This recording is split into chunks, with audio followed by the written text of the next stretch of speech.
বৃষ্টি ভেজা প্রতিবাদ। লাভপুরের শতাধিক অঙ্গনারী কর্মীর ঐতিহাসিক স্মারকলিপি জমা। প্রাকৃতিক দুর্যোগ বাধা হয়ে দাঁড়াতে পারেনি। নিজেদের ন্যায্য অধিকার ও দাবি নিয়ে বীরভূমের লাভপুরে ইতিহাস সৃষ্টি করলেন অঙ্গনারী কর্মীরা। শুক্রবার দুপুরে প্রবল বর্ষণের মধ্যেও শতাধিক অঙ্গনারী কর্মী ছাতা ছাড়াই পৌঁছে গেলেন লাভপুর ব্লকের সিডিপিও দপ্তরে। ভিজে গিয়ে সাদা কাপড়, কিন্তু মনোবল অটুট, কারণ ওরা এসেছেন তাদের ন্যায্য দাবি জানাতে, অন্যায়ের বিরুদ্ধে রুখে দাঁড়াতে। পূর্ব নির্ধারিত কর্মসূচি অনুযায়ী এদিন দপ্তরে স্মারকলিপি জমা দেওয়ার কথা থাকলেও চরম অব্যবস্থার অভিযোগ উঠল। সিডিপিও নিজেই অনুপস্থিত ছিলেন দপ্তরে। কর্মীদের ক্ষোভ আগে থেকেই তাকে বিষয়টি জানানো হয়েছিল, তবু তার এই অনুপস্থিতি এক প্রকার প্রশাসনিক অবহেলা। অঙ্গনারী কর্মীদের অভিযোগ, দীর্ঘদিন ধরে তারা বিভিন্ন সমস্যার মধ্যে দিয়ে কেন্দ্র পরিচালনা করে চলেছেন। বর্তমানে সরকারের তরফে মোবাইল নির্ভর ডিজিটাল কাজের নির্দেশ থাকলেও তাদের দেওয়া হয়নি কোনো সরকারি মোবাইল ফোন। বহু অঙ্গনারী কেন্দ্রে নেই পানীয় জলের সুবিধে, নেই শৌচাগার, এমনকি অনেক কেন্দ্রের পরিকাঠামো ভয়াবহভাবে জরাজীর্ণ। এই চরম অব্যবস্থা এবং প্রশাসনিক উপেক্ষার প্রতিবাদেই তারা এদিন একযোগে পথে নামেন। বর্ষা বাধা হয়ে দাঁড়ালেও তাদের সাহস ও সংগ্রামের ঝড় ছিল আরো প্রবল। এক অঙ্গনারী কর্মী বলেন, আমরা শিশুদের পুষ্টি, শিক্ষা, নিরাপত্তার জন্য প্রতিদিন কাজ করি, অথচ নিজেরাই কাজ করার ন্যূনতম সুযোগটুকুও পাই না। আজকের কর্মসূচি শুধু স্মারকলিপি জমা নয়, এটা প্রতিবাদের এক ঐতিহাসিক নিদর্শন। লাভপুর ব্লকে এদিনের দৃশ্য যেন প্রশাসনের চোখে আঙ্গুল দিয়ে দেখিয়ে দিল, অঙ্গনারী কর্মীরা আর চুপ করে সহ্য করবে না। তারা জানে তাদের দাবি এবং তাদের কণ্ঠস্বর ন্যায়ের।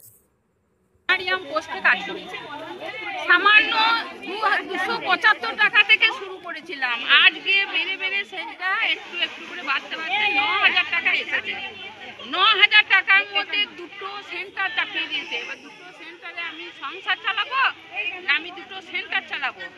হ্যাঁ, আমাদের যাতে মাইনে বৃদ্ধি হয়, নয়া শিক্ষানীতি হয়, সেই দিকে আমরা এই জন্য আমরা একসঙ্গে জমায়েত হয়েছি, আন্দোলন করছি, জমায়েত হয়েছি যাতে এটা হয় তার দিকে নজর দিলে।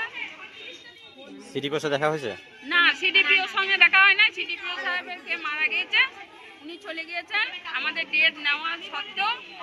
তাও ওনাদের দিদিকেও আবার কিছু বলে যায় নাই, তাই কি শুনলাম। এখন কি চাইছেন? হ্যাঁ, এখন কি চাইছেন? এখন চাইছি আমাদের অনারিয়াম বৃদ্ধি, স্থায়ীকরণ করতে হবে, পেনশন দিতে হবে, হ্যাঁ, গ্র্যাচুইটি দিতে হবে, আর জ্বালানি বৃদ্ধি করতে হবে।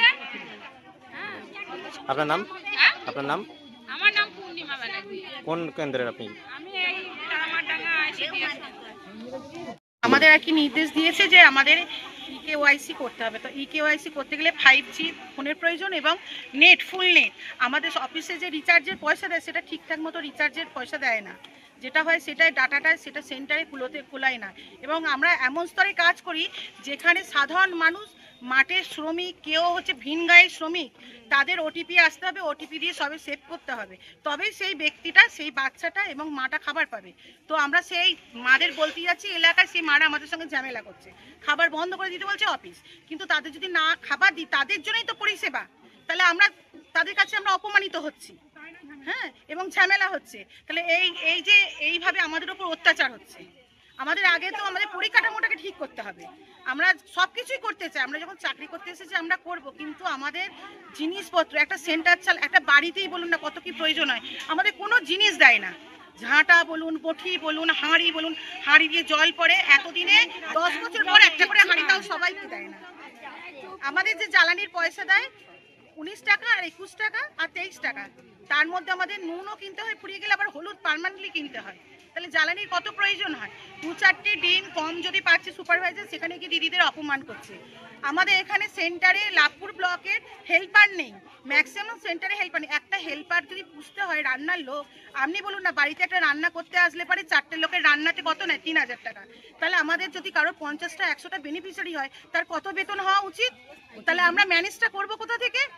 আমাদের ম্যানেজ করতে গেলে তো আমাদের কোথা থেকে ম্যানেজ করবো? তাহলে তো আমাদের অনেক কিছু শিখিয়ে দিচ্ছে, কিন্তু তারা গিয়ে আবার পরবর্তীকালে আমাদেরকে কি করছে? আমাদেরকে অপমান করছে।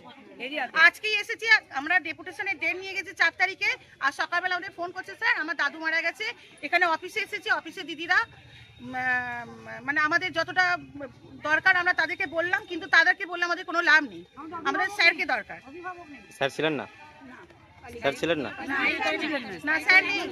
আচ্ছা, এবং ওনাদেরকেও বলে যান ঠিক করে জানানো হয়েছিল স্যারকে যে আজকে হ্যাঁ, ডেপুটেশন আছে? আমরা এই যে আমাদের কাছে কাগজ আছে, 4 তারিখে আমরা এখানে নিয়ে গেছি, হুম। লিখিত ডেট নিয়ে গেছি যে 4 তারিখে আমরা আসছি, আমরা ডেপুটেশন দেবো। কিন্তু স্যার তা সত্ত্বেও স্যার আজকে সকালবেলায় ফোন করেছেন যে আমার দাদু মারা গেছে, হয়তো মারা যেতেই পারে।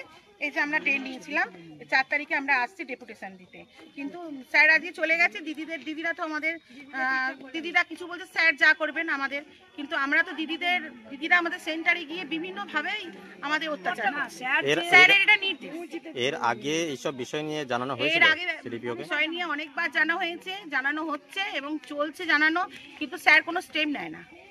আজকে আমাদের একটা বলুন না, একটা হেল্পার নেই সেন্টারে, একটা কর্মী নেই, একটা কর্মীকে দুটো চার্জে দিয়ে দিচ্ছে।